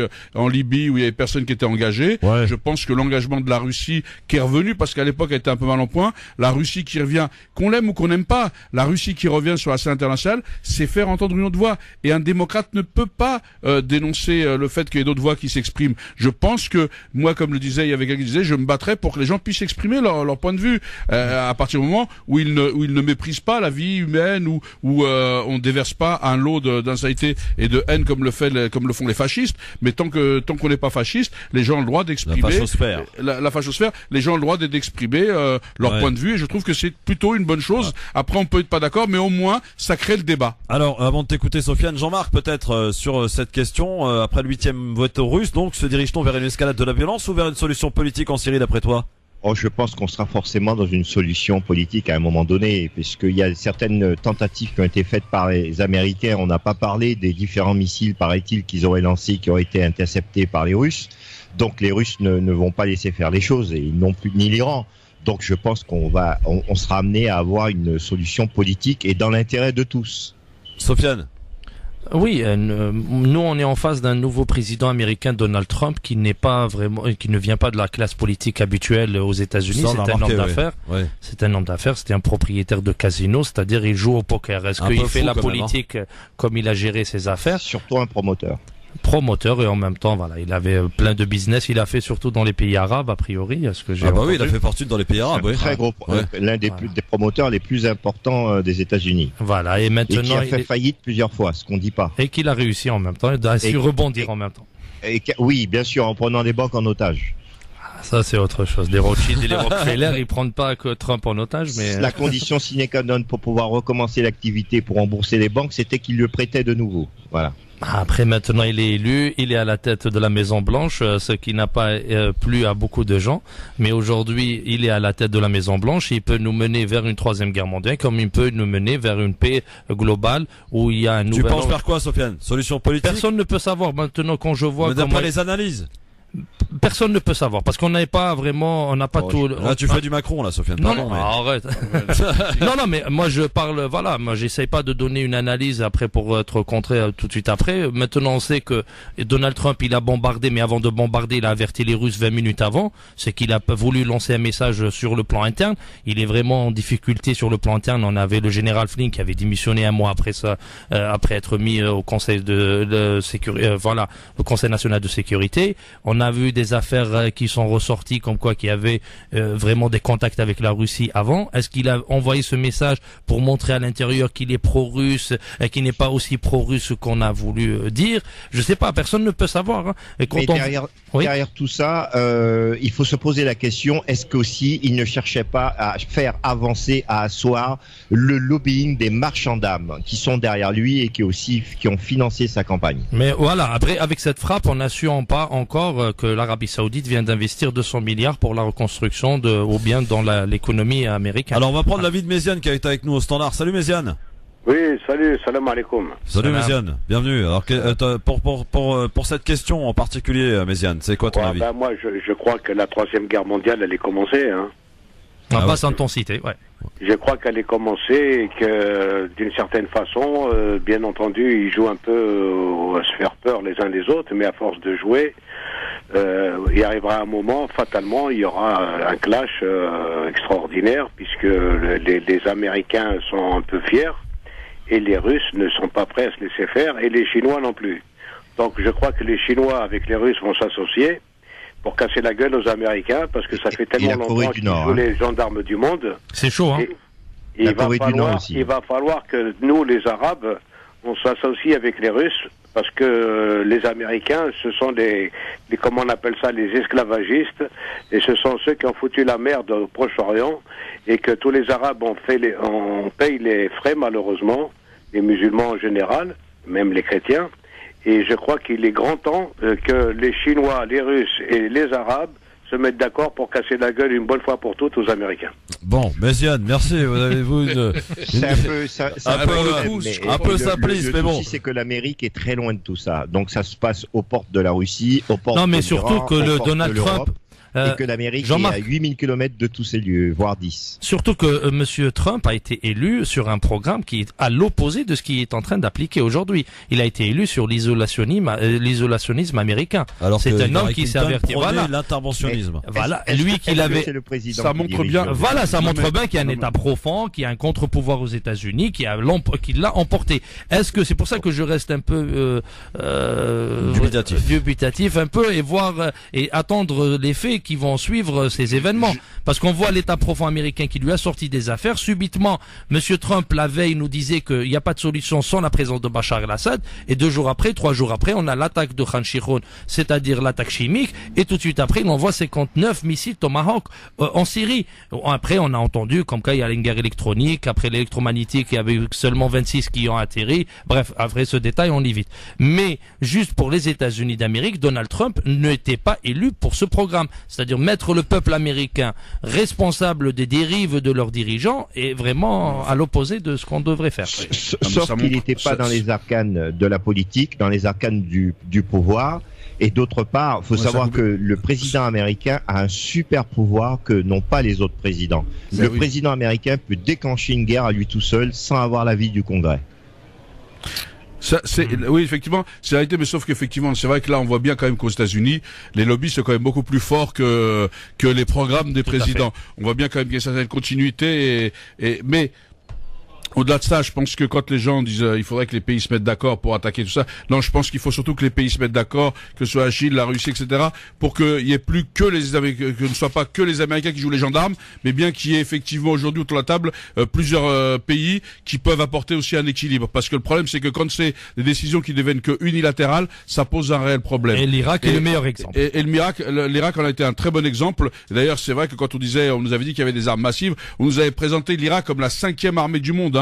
Quand on a vu le résultat, le temps que ça a duré. Donc je pense qu'aujourd'hui, il faut effectivement que le nouvel ordre mondial que certains souhaitent de tous leurs vœux soit pas celui unilatéral que veulent les Américains, mais effectivement pas un nouvel ordre, parce que moi j'aime pas le terme, ça c'est le terme de fasciste, un nouvel équilibre mondial qui fait qu'aujourd'hui la voix de tout le monde peut être entendue et de façon remettre. Il va falloir qu'à un moment donné que l'ONU revienne quand même dans le jeu, parce que je pense qu'aujourd'hui les seuls qui s'exemptent de la vie de l'ONU, c'est les Américains. C'est les seuls. Et on nous dit que et ça, c'est démocratique. Je pense qu'il va falloir aujourd'hui que certains pays demandent aux États-Unis d'arrêter de s'exonérer de la vie de l'ONU dans lequel tout le monde siège. Très bien. Alors, on va passer, messieurs, au j'aime ou j'aime pas. Mais il faut pas oublier aussi, pardon Christophe, la Corée du Nord, ce qui est en train de se passer aujourd'hui. La Corée du Nord c'est énorme parce que c'est la première fois que les Américains rentrent dans un dialogue de menace avec la Corée du Nord. Et aujourd'hui, je viens de voir, il y a même pas 10 minutes sur une télévision coréenne, c'est que Kim Jong-un veut absolument faire son essai nucléaire. Et les Américains veulent donner une leçon à Kim Jong-un. Et le gouvernement chinois vient de menacer clairement les États-Unis en cas d'attaque directe vis-à-vis de la Corée du Nord. Et en même temps, t'as les ressortissants. Voilà. Parce qu'ils veulent pas. Mais c'est toujours pareil. Là, on est dans attendez. Là, je dis non, on n'est pas. On est en train à mon avis, actuellement, ce que joue, c'est le nouvel équilibre mondial, ce que je disais. Je pense que chacun montre ses muscles, essaye de voir comment on doit intimider. La question, le problème, c'est qu'on n'est pas à l'abri. C'est pour ça que moi, j'y crois pas, mais on n'est pas à l'abri d'une dérive, d'un dérapage. John Matisse, par exemple, le pentathlon du Pentagone américain. Le mec de la Corée, tout ça, ou d'un XT qui peut faire déraper tout ça. À n'importe quel moment. Voilà, ça peut basculer. C'est une région. Aujourd'hui, j'y crois pas. Non, mais je crois pas que ça va, pour moi, je pense que ça ne basculera pas, parce que je pense qu'ils sont tous en train de montrer leurs muscles, et je pense qu'on va vers ce nouvel équilibre qui me paraît plus acceptable. Est-ce que les Américains accepteront que ce monde soit partagé avec d'autres comme les Russes et les Chinois? De toute façon, le choix va pas se poser comme ça. Le choix va se poser de savoir si effectivement ont les muscles nécessaires. Vous savez que comme la démocratie et le monde est un rapport de force. Donc est-ce que les autres ont les muscles nécessaires pour justement dire aux autres, voilà la ligne qu'il faut pas franchir. Ils vont pas changer la donne, mais ils vont expliquer aux Américains qu'il y a une ligne blanche qu'il faut plus franchir. Et ça, c'est peut-être le nouvel équilibre dont je parle. Oui, Jean-Marc, pour conclure, Jean-Marc. Je disais que les Américains ne veulent pas du communisme parce que c'est une politique sociale et économique qui ne les arrange pas. Est-ce que la Chine est communiste aujourd'hui ou la Russie? Bien sûr, politiquement, les communistes, sur des principes communistes, quoi qu'on dise. quoi qu'on dise. Parce qu'a priori, qu'on aime, qu'on n'aime pas, c'est du communisme en Chine. Du communisme capitaliste, certes, mais c'est du communisme. Et en Russie, c'est autoritaire, mais quand on voit toute la mondialisation aussi au niveau de la Chine, mais je ne sais pas. Ouais. Bon, allez, on passe, messieurs, au j'aime ou j'aime pas. Ah, ça j'aime bien, avec les options LOL, tout ce que vous voulez, hein, évidemment. On y va avec Jean-Marc Zébellus depuis le Bourget et Akli et Sofiane. Un rapport britannique a classé le Maroc comme pays arabe le plus sûr. Déjà, pour expliquer que le Maroc n'est pas un pays arabe, mais bon. Je n'aime pas. Jean-Marc, Sofiane, pardon. Bah, moi, je sais pas, je n'aime pas, non. Akli? J'ai pas d'avis parce que comme je suis algérien, les gens vont penser que c'est par rapport à la position. Je ne dois pas rentrer dans des polémiques qui sont stériles. Je pense qu'aujourd'hui les pays aujourd'hui, à part la Tunisie, il n'y a pas de pays sûr au Maghreb. La Tunisie est en Europe. Non mais je dis l'Algérie est encore un peu moins sûre puisqu'elle n'a pas les moyens de son armée. Elle a le problème de la Libye. Bah, le problème aujourd'hui avec l'Algérie est plus sûre que la Tunisie aujourd'hui. Je suis en train de te dire, Christophe. Ouais, on est d'accord. Je dis juste que l'Algérie et le Maroc sont les pays qui ont une armée pour justement aujourd'hui avoir un espèce d'équilibre. Mais aujourd'hui, avec ce qui se passe avec la Libye, ces frontières qui sont ouvertes, au Mali, Boko Haram, etc., je pense qu'il y a dans ces territoires-là, il y a très peu de pays qui sont sûrs. Je pense qu'aujourd'hui, ces pays s'en sortent bien, mais de là à les classer, je crois que c'est un peu rapide comme classement. Mais bon, après, j'espère qu'ils sont sûrs, parce qu'on y va beaucoup en vacances, donc on le souhaite pour tout le monde, quoi. C'est ça. Bon, oui, n'oubliez pas quand même, quand on parle de pays sûrs, on a quand même subi des attentats en France. Absolument. Oui. Donc le mot sûr, ça veut rien dire. Ça veut rien dire. Ni l'Allemagne, ni les États-Unis. Il n'y a pas de pays sûr aujourd'hui. Djibril Cissé, vous connaissez, on est dans le monde du football. Là, a été mis en examen dans l'affaire de la sextape de Valbuena. On aime, on n'aime pas. Bah on n'aime pas. Enfin, ça dépend. Si c'est fait de ça. Si on n'aime pas. Enfin, je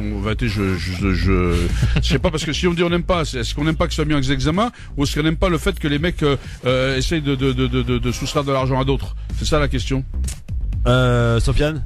Moi j'aime pas. Moi je suis comme Akli. Jean-Marc? LOL, ok, super. Bachar el-Assad, on en parle beaucoup d'ailleurs dans les médias. L'attaque de Khan Sheikhoun, une fabrication à 100%. Pour Bachar el-Assad, la Syrie n'a plus d'armes chimiques, a-t-il dit. On aime, on n'aime pas cette déclaration. Bah, s'il a plus d'armes chimiques, on ne peut que. Mais même la commission de l'ONU, elle a dit qu'il n'y avait plus, qu'il avait détruit la totalité. Alors maintenant, ils vont à la contradiction. Normalement, aucun pays, non mais compte tenu des résolutions qui ont été prises, aucun pays ne devrait détenir des armes chimiques. Non, mais surtout lui que la commission au niveau de l'ONU, elle a détruit. Il y avait une commission. Si vraiment il l'a utilisé, il doit être sanctionné. Voilà. Il doit être sanctionné. Il faut lui faire une enquête. Non, mais il y avait déjà une commission qui avait déjà détruit ces armes chimiques, etc. Et c'est pour ça on nous sort maintenant comme quoi il a utilisé des armes chimiques. Ils ont été. Alors le boulot a été mal fait. Qui est responsable? Il faut faire une commission. Il faut pousser à une commission et sanctionner s'il a utilisé réellement les armes chimiques. Oui, mais une commission comment? Avec qui? Avec tous les membres permanents de l'ONU et au niveau des mais je pense qu'il faut pas que des membres permanents. Oui, mais en rajoutant, mais en plus. Il faut aussi d'autres personnes qui puissent aussi pour des principes de l'égalité. Et il faut rappeler que ce soit que l'ONU, parce que l'ONU, qui constitue l'ONU, c'est toujours les mêmes. C'est Feltman et tout, les Américains. Et qui paye, qui finance le plus l'ONU, c'est les États-Unis. Exactement. Mais maintenant, une commission indépendante, comme ils ont fait. Moi, je me rappelle la commission qui a été faite pour les armes chimiques en Irak, les armes de destruction massive avec le Suédois Hans Blinks.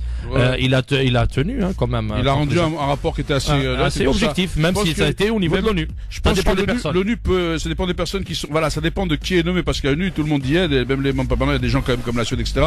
Et ça dépend de qui on nomme, quoi. C'est toujours pareil. Les États-Unis ont largué la plus grosse bombe, la bombe mère, elle est appelée non nucléaire en Afghanistan contre des membres de Daesh. Alors on aime, on n'aime pas. On peut pas aimer ce genre de choses. Ils envoient ça en Afghanistan. En Afghanistan, pas nucléaire, on est à la mer de la bombe. Ouais, la mer de la bombe. La mer de la bombe, jamais utilisée. Alors j'entendrai même, je souhaiterais entendre les gens qui ont félicité le bombardement américain en Chine, en Syrie, pardon, et de les entendre pour condamner cet acte-là. Moi je le condamne. Pareil. Enfin, on peut pas aimer qu'on lâche des bombes comme ça et tout ça. Je pense que il y a d'autres moyens. Après, on nous dit que c'est contre Daesh, mais qui nous prouve. Moi, je pense que. Non, en Afghanistan, il a rajouté. Ouais, en Afghanistan. Alors, je savais pas qu'il y avait que les gens de Daesh étaient en Afghanistan, mais peut-être qu'ils ont des. Pour justifier tout maintenant. Maintenant, pour tout justifier, on parle de Daesh, etc. Je pense que l'Afghanistan, on est quand même. Ça montre aussi qu'on est enlisé depuis le temps qu'on doit ramener la démocratie. 2001. Je pense que les Afghans, ils attendent depuis 2001. Ça fait quand même un moment, et j'ai l'impression qu'on devrait peut-être se réinterroger. Et je réitère, moi, ce que je dis. Je le sais par rapport à ce que j'ai vu historiquement, on peut reprendre tous les éléments. Il n'y a jamais eu de règlements internationaux sans diplomatie. Tant que les armes ont parlé, il n'y a jamais eu de règlements internationaux, y compris dans les révolutions. Il a fallu qu'à un moment donné, il y ait un cessez-le-feu, que les gens se mettent autour d'une table et que l'on puisse se trouver une transition. C'est ça le règlement. Mais la politique voulue par les Américains, c'est le chaos. Alors, dernière petite info, justement, attaque chimique en Syrie toujours. Washington dit avoir des preuves contre le régime de Assad. Qui les avance. Ça vous rappelle pas 2003, ça? Ils ont toujours eu des preuves. C'est comme Colin Powell, non mais ça, les mecs ils ont toujours des preuves. Enfin, forcément, ça m'a. Et non, ils auraient. Enfin, moi, c'est l'inverse qui m'aurait surpris. Qu'ils disent on n'avait pas de preuves, mais on a été les bombarder. Ça m'aurait surpris quand même un peu. Non, pas Christophe, vous trouvez? Bah oui. Jean-Marc, on aime ou on n'aime pas cette déclaration de Washington? On peut pas aimer ce genre de choses. Je la déteste. Mais par contre, il y a une déclaration du porte-parole de la Maison Blanche qui a comparé Bachar el-Assad à Adolf Hitler. Oui. Il a dit que même Adolf Hitler n'a pas utilisé les armes chimiques contre ou n'a pas gazé les Juifs. Alors du coup, c'est normal qu'ils disent ça puisqu'ils ont eux-mêmes accueilli des nazis. Ah bah, on rentre dans une nouvelle polémique. Merci. Non, mais surtout qu'il oublie que c'est le seul pays au monde ayant utilisé les armes nucléaires. C'était à Nagasaki et Hiroshima, c'était les Américains. Mais les gars, là on parle que de catastrophe mondiale et tout ça. Moi, je voulais faire un coup de cœur pour ce qui se passe dans le quartier. Attends, deux minutes. Il faut. Merci pour le j'aime ou j'aime pas, ça c'est fait, c'est réglé. Alors, on va effectivement, à la demande générale, pour changer un peu et alléger un petit peu tout cela, passer à ce qu'on appelle au coup de cœur. Jean-Marc, t'as intérêt d'en avoir un, mon pote, je te le dis tout de suite. Jingle. Il me fait pas le coup de Franz Fanon, Jean-Marc, ça marche pas. Alors tiens, Jean-Marc, puisque tu fais le malin, commence par nous livrer ton coup de cœur. Me fais pas le coup de Franz Fanon, Jean-Marc, ça marche pas cette fois-ci. Mon coup de cœur, c'est le salon des musulmans, parce que ce salon, il n'est pas ouvert que pour les musulmans, il est ouvert aussi aux non-musulmans. C'est une possibilité de voir aussi, il y a des stands qui parlent de choses caritatives, de ce qui se passe en Palestine. Aujourd'hui, ce salon parle beaucoup de la Palestine. D'ailleurs, on peut venir et voir tout ce qui est fait, qui est mis en œuvre au niveau de la charité, au niveau des différentes œuvres, au niveau des différentes associations. Il n'y a pas que du business, parce que j'ai aussi découvert des associations qui œuvraient aussi bien au niveau national qu'international, et ça aussi, il faut pas l'oublier. C'est pas sous prétexte que ce salon n'est qu'un salon de business, mais ça nous permet aussi de découvrir des associations présentes sur le terrain au niveau national et international, et qui concernent aussi nos enfants, qui concernent aussi notre quotidien. Bon, très bien. En tout cas, n'hésitez pas à vous y rendre. On y est installé donc du côté du hall 5 vers l'entrée principale, et un stand en partenariat avec le CBSP du côté de cette 34e rencontre des musulmans de France. Mon cher Akli, ton coup de cœur?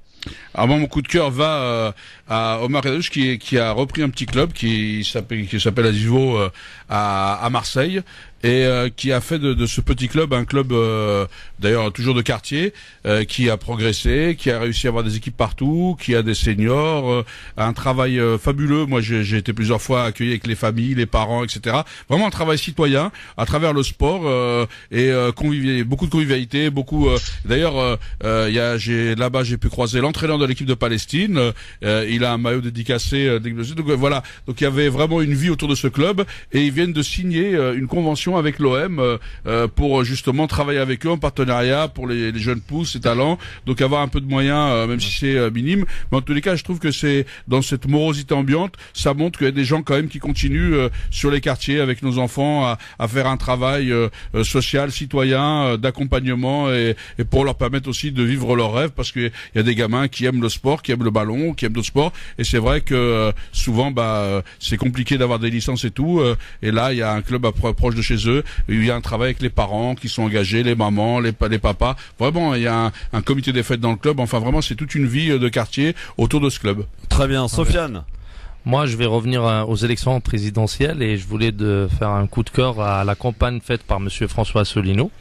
Et pour dire que moi je suis eurosceptique et il a essayé il a pu me convaincre comme quoi que cette Europe faite comme elle est faite aujourd'hui n'apporte pas vraiment grand chose, si ce n'est des choses de plus en plus pires qui risquent de s'abattre sur nous si on continue dans cette voie-là. Il va falloir qu'on te présente Hakim alors.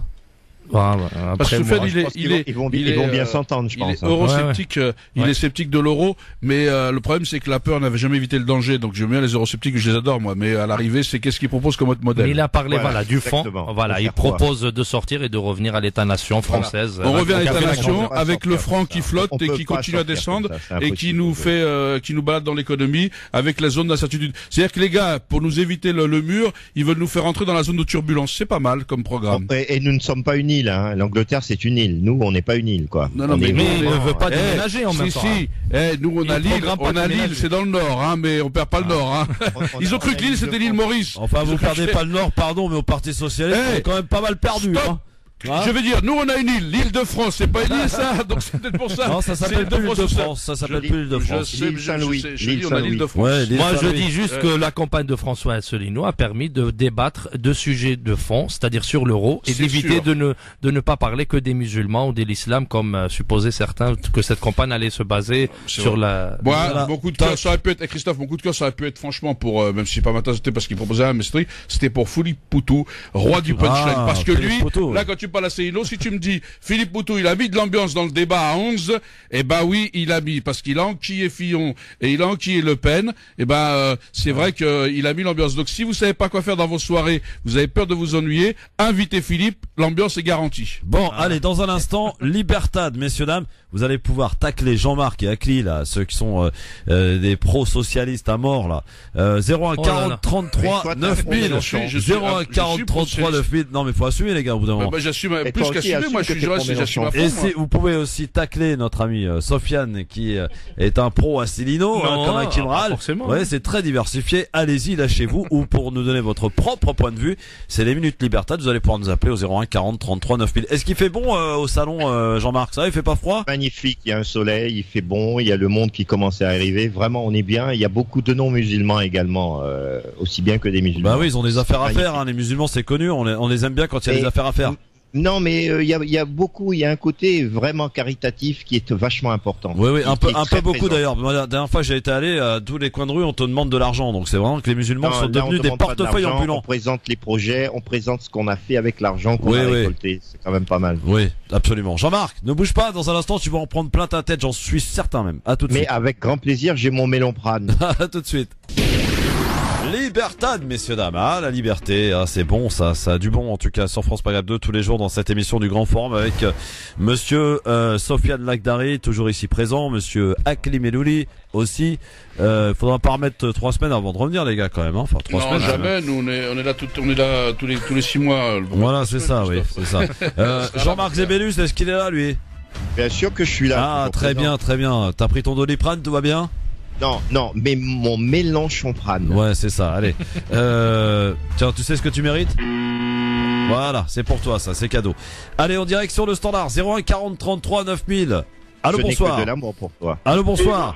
Bonsoir. Mohamed de Paris. Salut, Mohamed de Paris. Qu'est-ce qui se passe, Mohamed? Vous utilisez souvent les États-Unis, gendarmes du monde. Ouais. Non, c'est les voyous du monde. C'est l'État voyou par excellence. Lui qui se permet de qualifier les autres d'État voyou. C'est lui l'État voyou. Ouais. Merci, Mohamed. Ah. Ok. Salut. Bon, vous avez entendu, Mohamed, il a dit les États-Unis, État voyou. Oui, contre. Non, mais allez-y, oui ou non? Oui, bien sûr, moi je partage à 100%, hein, bien sûr. C'est pire qu'un État voyou. Voilà, c'est le pays qui a envahi des pays, détruit l'Irak, l'Afghanistan, parlant du Vietnam, on revient un peu à Nagasaki, Hiroshima, la Seconde Guerre mondiale, de 45 000 morts, voilà, on parle, voilà. Et sans oublier où ils ont commencé avec les Amérindiens, ils ont complètement écrasé tout ça. Allô, bonsoir. Alors bonsoir, salut Christophe, Abdel d'Orléans. Salut Abdel, qu'est-ce qui se passe? Salut Sofiane, salut Akli. Bon, bien enfoncer le clou concernant Akli et Sofiane. Oui. Ils ont raison tous les deux, c'est des bonhommes, je te le dis, parce qu'ils ont bien compris l'affaire. Les Américains, alors si les pro-Asselineau, voir Sofiane, tout simplement, c'est qu'ils ont compris qu'Asselineau, il nous fait oublier l'islamophobie quelque part. Tout à fait. Merci Abdel. Voilà. On n'est Donc, pas tout seul, on n'est pas c'est tout la seul. peine de leur apprendre, comme on dit, ne t'occupe pas du chapeau d'Agamine, on va pas apprendre la musique à un musicien, n'est-ce pas, Akli Sofiane? Tu as raison. Mais bon, Asselineau, quand même, il faut quand même être sérieux. Hein, Les bookmakers anglais le mettent à la 5e position avant Benoît Hamon. Voilà. Voilà les mecs. Attends. Depuis tout à l'heure, on parle d'infos sérieuses. Le mec, il te sort un truc énorme. Non, Sofiane, t'as tout pété l'émission là. Je suis désolé. Si c'est maintenant les bookmakers, écoute, c'est Chelsea ou tu joues, tu crois que c'est... Non, mais le mec, il te sort référence les bookmakers anglais. Elle est bonne celle-là. Et à la bourse, c'est quoi? Alors écoutez-moi bien, les amis. Oui, Abdel. Écoutez-moi bien. Asselineau, je vous dis une chose, c'est le bon gars. C'est le bon gars, il dit la vérité. Les Américains ont sur leur liste un certain nombre un nombre de pays à faire tomber. Monsieur Dumas l'avait dit il y a très longtemps, si vous l'avez écouté. Oui. Merci Abdel. Salut à toi, bon week-end. Donc, salut, bon week-end. Ciao les mecs. Ciao. Il suffit pas de dire ça pour être un bon président. Bah oui. Non, mais avoir le courage de le dire, c'est déjà bien. Les autres, ils se couchent. Jean-Marc, de toute façon, les bookmakers anglais l'ont dit, ne cherche plus, ça y est. Non, mais avant, on avait BFM, BFM comme info, maintenant on a les bookmakers anglais. Eh ben, en avant, ça. Vive la République et vive De Gaulle. Et voilà, c'est les pros Asselineau qui voient les choses comme ça. Alors, on y va. C'est vrai qu'en parlant de courage politique, c'est vrai que Benoît Hamon, on a beaucoup, entre guillemets. Quoi? En parlant de Benoît Hamon, en parlant de courage politique, Benoît Hamon, on a beaucoup en ce moment. Il l'a prouvé. On peut tout lui reprocher, mais il y a une chose qu'on peut pas lui reprocher, c'est d'avoir touché de l'argent indûment, comme a fait Monsieur Asselineau, qui a le record d'absentéisme, du taux d'absentéisme en étant comme élu. Ah, Sofiane, là, tu réponds quoi? Non, il lui ressortent souvent de l'argent Tibéri. Ouais, ça s'appelle punchline, ça. Ouais, une bonne petite punchline. Voilà. Moi, je défends pas. Merci Philippe Poutou. Allô, bonsoir. Oui, bonsoir Kamel de Paris. Oui, Kamel. Oui, Kamel. Oh, Kamel. Il y avait Azul, il y avait longtemps Kamel. Oui, bonsoir à tout le monde. Ça fait plaisir de vous avoir tous comme ça ensemble. Ça aide bien mettre la pommade avant de commencer. J'ai toujours dit, monsieur, comment s'appelle déjà, Bachar. Akli. Sofiane, là, il est toujours à côté de la plaque. Moi, je vous dire quelque chose. Moi, je veux prédire quelque chose. Nathalie Arthaud. Il va y avoir de Marine Le Pen le deuxième tour. Il va y avoir un duel Macron-Fillon. Et la gauche aura plus de réserve de voix. Eh ben, tu vas être ridiculisé encore une fois cette fois-ci. Oui, Sofiane, un dernier mot. Je vais vous poser une question. Non, pose pas de question. Si les Russes, ils étaient vraiment, ils ont la conscience tranquille. Pourquoi ils ont mis un veto pour empêcher qu'il y aura des enquêtes sur les armes chimiques en Syrie décidées par la Grande-Bretagne? Va lire la résolution qui a été proposée par les Américains et que tu comprendras pourquoi le veto a été utilisé. Ce n'était pas pour une commission. Allez, arrête. Merci Kamel. Tu dis toujours n'importe quoi. Ciao. C'est démocratique. Pourquoi tu parles mal à Kamel comme ça? Parce qu'il m'a attaqué. Mais alors, la démocratie, vous voyez, voilà. Les gens veulent. Il faut. Des points c'est comme ça. C'est comme Monsieur Hakim Rahal. On parle pas des absents. On parle pas des absents. T'as vu les mecs d'Asselineau sont un peu nerveux, hein. Oh non. Kamel. Allez, Kamel a dit, il a rien compris. Allô, bonsoir. Il n'a pas débattu. Allô, bonsoir. Ah oui, très bien, très sympa. C'est pas mal non plus. Il n'a pas débattu, Kamel, il a attaqué, il a jugé. Oui, non mais Kamel, il est libre, il a libre par partie depuis. Moi, je l'ai répondu de la manière dont il m'a parlé. Lui, s'il a voulu débattre, un anti-Bachar primaire, Kamel. Voilà, il a parlé de la Russie. Non mais encore une fois, c'est la. Il est obsédé par la Russie. Non mais c'est de la démocratie. Tu il a le droit. Bien sûr. Mais quand tu as le devoir de dire des conneries. Soit voilà, on a tous le droit de dire. On en dit aussi nous des fois. Mais moi, je l'ai pas compris. Je sais, Sofiane. Je dis qu'à un moment donné, il faut qu'on accepte le débat. Et puis sinon, à ce moment-là, on reste contre gens bien pensants et on se dit ce qu'il faut dire et ce qu'il faut penser. Mais j'ai le droit de répondre. J'ai pas dit le contraire. J'ai dit, mais dans le respect démocratique. Mais bien, avec le sourire, il n'y a pas de souci. C'est jamais méchant.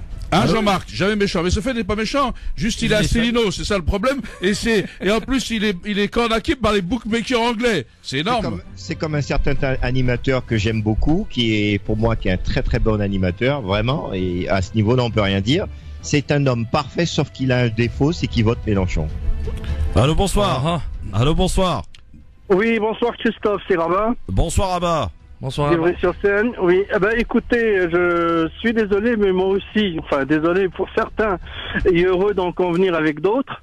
Je pense aussi que M. Asselineau, pour trois raisons. L'une, c'est que effectivement l'État-nation, la liberté, ça c'est une chose à laquelle je tiens énormément. La deuxième, c'est que effectivement, il n'a pas fait je veux dire, sa politique sur les choses de nauséabondes. Donc ça, je lui en suis infiniment gré pour cela.